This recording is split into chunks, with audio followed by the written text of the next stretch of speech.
അതിപ്പോ ടാറിന്റെ വില കൂടിയിട്ടുണ്ട്. അത് കൗൺസിൽ തന്നെ ബഹുമാനപ്പെട്ട Shri Sabarinathan UDF parliamentary party leader ആ വിഷയം ഉന്നയിച്ചു. ഞങ്ങൾ ഗൗരവമായിട്ട് ചർച്ച ചെയ്തു. ബഹുമാനപ്പെട്ട മുഖ്യമന്ത്രിയുടെയും തദ്ദേശ സ്വയംഭരണ വകുപ്പ് മന്ത്രിയുടെയും പൊതുമരാമത്ത് വകുപ്പ് മന്ത്രിയും ഒക്കെ തന്നെ ശ്രദ്ധയിൽ ഞങ്ങൾ കൊണ്ടുവരുന്നുണ്ട്.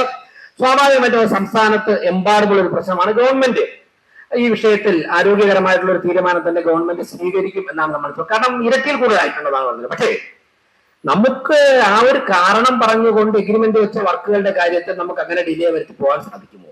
ഇങ്ങനെ ഒരു ക്രൈസിസ് വന്നു എന്ന് വെച്ചിട്ട് നമുക്ക് എല്ലാവരും സ്റ്റോപ്പ് ചെയ്യാൻ പറ്റില്ലല്ലോ. അപ്പൊ കോവിഡ് വന്ന് എല്ലാവരും ലോക്ക്ഡൌൺ പ്രഖ്യാപിച്ചിട്ട് ആ ലോക്ക്ഡൌണിൽ നിന്നുകൊണ്ട് നമുക്ക് എങ്ങനെ ജീവിക്കാം? യുദ്ധം വന്നു, യുദ്ധം നമ്മൾ ചിലപ്പോൾ അവസാനിക്കില്ല. പക്ഷേ യുദ്ധ സാഹചര്യത്തിൽ കൊണ്ട് എങ്ങനെ ജീവിക്കാം? നമ്മൾ അങ്ങനെ റീമേക്ക് ചെയ്തു.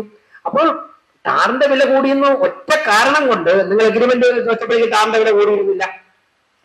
നിങ്ങൾ പലരും എഗ്രിമെന്റ് കഴിഞ്ഞ വർക്കാണ്, പീരീഡ് കഴിഞ്ഞ വർക്കാണ്.